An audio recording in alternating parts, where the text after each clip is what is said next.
एक समय की बात है। एक बाघ जंगल में रहता था। एक बार सारे समय उसे खाने को कुछ नहीं मिला। किसी जानवर की तलाश में वह सारा दिन इधर उधर घूमता रहा। अंत में कुछ ही दूर पर उसे एक बकरी दिखाई दी। वह दबे पांव बकरी की ओर बढ़ा। उसने नजदीक पहुंचकर देखा कि बकरी बाड़े के भीतर है। बाघ बाड़े के चारों ओर घुमा तो उसे एक दरवाजा मिल गया। दरवाजा खुला था। वह भीतर घुस गया। एक ही छलांग में उसने बकरी को गिराकर मार दिया। फिर पेट भर भोजन किया। बाघ अब प्रसन्न था और लौटना चाहता था, लेकिन उसने दरवाजे पर पहुंचकर देखा कि वह बंद है। उसने दरवाजा खोलने का भरसक प्रयत्न किया, लेकिन सब बेकार। दरवाजा बंद था और किसी तरह से भी खुल नहीं रहा था। तब बाघ ने देखा कि वह एक बहुत बड़े पिंजरे में बंद है। उसने छूटने के लिए बहुत हाथ पैर मारे, लेकिन पिंजरा बहुत अधिक मजबूत था। वह थक कर जमीन पर लेट गया। अब उसे ऐसा लग रहा था कि उसकी जान खतरे में है। इसी समय उसने जंगल में एक ब्राह्मण को आते देखा। वह पिंजरे की ओर ही आ रहा था। बाघ ने एक योजना बनाई जिससे वह पिंजरे में मुक्त हो सके। वह इस तरह आंखें बंद करके बैठ गया जैसे प्रार्थना कर रहा हो। ब्राह्मण ने नजदीक आने पर बाघ को देखा तो डर के मारे जान निकल गई। लेकिन फिर उसने देखा कि बाघ पिंजरे में बंद है तो उसने शांति की सांस ली। वह खड़ा होकर बाघ को देखने लगा। यह बाघ क्या कर रहा है? उसने स्वयं से ही प्रश्न किया। ऐसा लगता है कि जैसे वह प्रार्थना कर रहा हो। कितनी विचित्र बात है। क्या जानवर भी ईश्वर की उपासना कर सकते हैं? कुछ क्षण बीत गए। बाघ ने आंखें खोलकर ब्राह्मण की ओर देखा तथा मुस्कुराया। ब्राह्मण वहां से भागने लगा। ब्राह्मण महाराज, भागिए मत, बाघ बोला। ईश्वर ने मेरे द्वारा तुम्हारे लिए एक संदेश भेजा है। ईश्वर का संदेश? ब्राह्मण ने सोचा, मेरे लिए हो सकता है सच हो। पिछले 40 वर्षों से मैं प्रार्थना कर रहा हूँ। शायद अब ईश्वर ने मेरी प्रार्थना सुन ली हो। ब्राह्मण बाघ के नजदीक चला गया। क्या संदेश है? उसने बड़ी विनम्रता से पूछा। मैंने अभी अभी ईश्वर को सपने में देखा है, बाघ ने उत्तर दिया। मुझे ईश्वर ने कहा, एक ब्राह्मण महात्मा तुम्हारे पास आएंगे। मेहरबानी करके उसे यह संदेश दे देना। तब ईश्वर ने तुम्हारे लिए मुझे संदेश दिया। संदेश क्या है? तब ब्राह्मण ने फिर पूछा। यह संदेश मुझे धीरे से तुम्हारे कान में कहना पड़ेगा।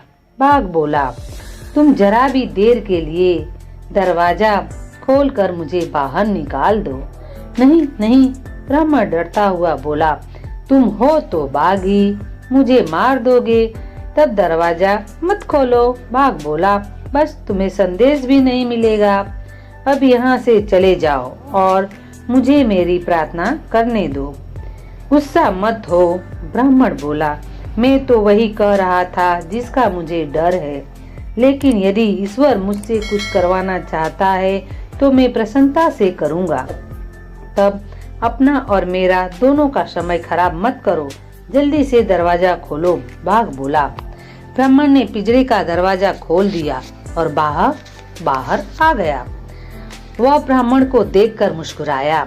तुमसे ईश्वर प्रसन्न है, वह बोला, और मुझसे भी ईश्वर प्रसन्न है। उसने मुझे यह संदेश देने के लिए कहा है, मेरे भक्त बाघ को कुछ खाने के लिए दो। खाना? तुम्हारे लिए? ब्राह्मण ने पूछा। मैंने तो स्वयं 2 दिन से कुछ नहीं खाया और मेरा परिवार भूख से मर रहा है। मैं तो जंगल में से निकलकर दूसरे गांव में खाना मांगने के लिए ही जा रहा हूँ।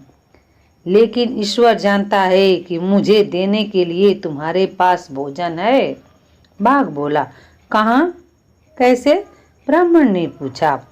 बाघ के लिए तो तुम्हारा शरीर ही भोजन है, क्यों, है ना? बाघ ने उत्तर दिया, यह शरीर जल्दी से मुझे अर्पित कर दो, नहीं तो मुझे जबरदस्ती करनी पड़ेगी। मुझे ईश्वर ने यही करने के लिए कहा था। तुम तो मुझे मारना चाहते हो। ब्राह्मण चिल्ला उठा। यह फैसला करना मेरा काम नहीं कि तुम मरो या नहीं। बाघ बोला, मैं तो केवल तुम्हारा मांस खाना चाहता हूँ। नहीं, ऐसा मत करो, ब्राह्मण भय से चिल्लाया। मुझ पर दया करो, मेरे 6 बच्चे हैं और वे भूखों मर रहे हैं। यदि मैं मर गया तो उन सब की भी मृत्यु हो जाएगी। कृपा करके मुझे जाने दो, मैं तुम्हारी लंबी आयु के लिए प्रार्थना करूंगा। अरे नहीं, बाघ बोला, तुम मुझे ऐसे ही छोड़कर नहीं जा सकते। यह तो ईश्वर की ही इच्छा है कि मैं तुम्हें खाऊं। मुझे मत मारो, मुझे मत मारो, ब्राह्मण ने मिन्नत की। मैं दूसरे गांव जाकर तुम्हारे लिए ढेर सारा खाना ले आऊंगा। मैं तुमसे वादा करता हूँ। मुझे तुम पर विश्वास है, लेकिन मैं और प्रतीक्षा नहीं कर सकता।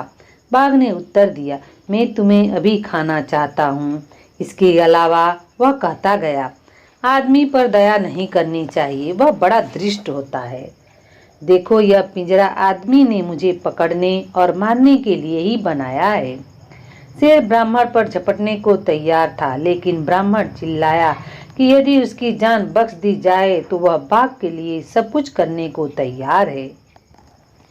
आदमी को मारना ही चाहिए। बाघ फिर बोला, आदमी को मार ही देना चाहिए, लेकिन फिर भी तुम्हारे मामले में मैं तुम्हें अवसर दूंगा। हम 3 पंचों के पास चलेंगे। यदि उनमें से एक भी तुम्हारी सहायता के लिए तैयार हो जाएगा तो मैं इस मामले पर फिर से गौर करूंगा। ब्राह्मण को इस बात से सहमत हो जाना पड़ा। वे 3 पंचों की खोज में चल पड़े। पहले उन्हें एक वृद्ध गधा मिला। उन्होंने अपना मामला उसे बताया। गधे ने सारी बात सुनी और अपना निर्णय दे दिया। मेरी ओर देखो, वह बोला, आदमी ने मेरा क्या हाल कर दिया है। मैंने सारा जीवन उसकी गुलामी करते हुए बिताया। अब मैं बहुत बूढ़ा हो गया हूँ और खड़ा भी नहीं हो सकता। किसी काम करने के योग्य नहीं रह गया तो उसने मुझे घर से निकाल दिया। आदमी बहुत क्रूर होता है, उसे मरना ही चाहिए। बाघ ने गधे को धन्यवाद किया और ब्राह्मण की ओर देखकर मुस्कुराया।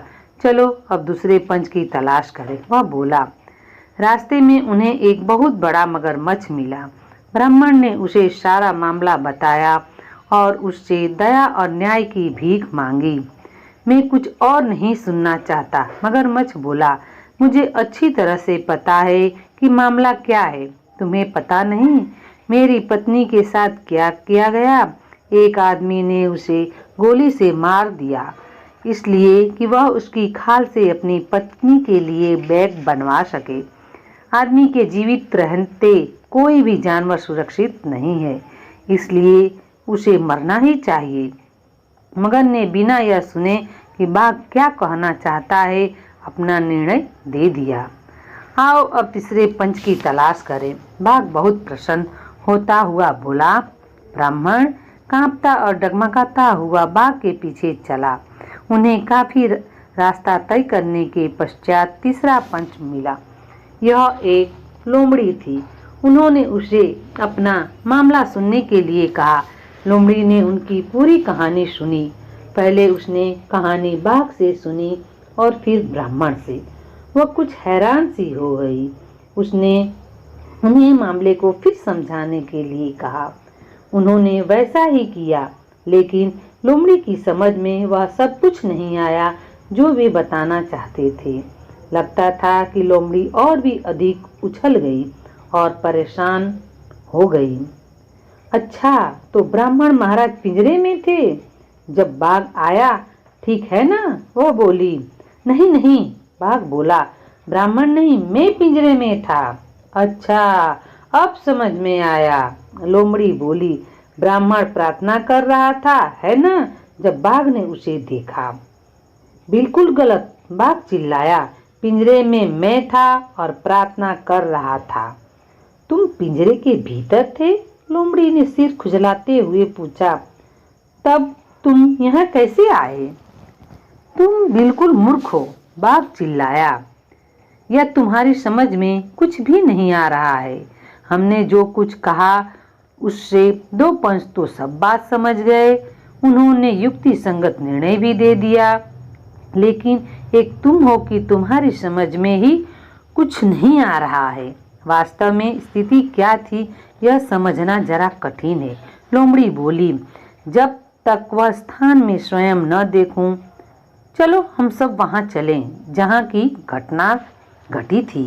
अच्छा आओ, बाघ बोला, चलो चलें। ब्राह्मण, बाघ और लोमड़ी इकट्ठे पिंजरे की ओर चल पड़े। अब मुझे देखने दो, लोमड़ी बोली। ब्राह्मण महाराज, आप पिंजरे में घुसिए और वैसे ही बैठिए जैसे आप बैठे थे, और बाघ को यहीं प्रार्थना करने दो। तुम तो महामूर्ख हो, बाघ बोला।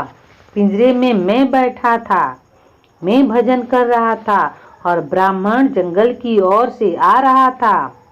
यह कैसे हो सकता है? लोमड़ी बोली। मैं तुम्हें दिखाता हूँ, बाघ ने यह कहा और पिंजरे में घुस गया। अब लोमड़ी बोली, ब्राह्मण महाराज, पिंजरे का दरवाजा भी बंद कर दो, तब मुझे दिखाओ कि तुमने दरवाजा कैसे खोला। कांपते हुए ब्राह्मण ने पिंजरे के पास जाकर दरवाजा बंद करके ताला लगा दिया।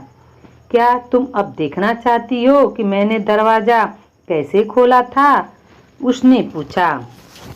ओ बुद्धू, लोमड़ी ने कहा, मैंने तुमसे बड़ा मूर्ख अभी तक नहीं देखा।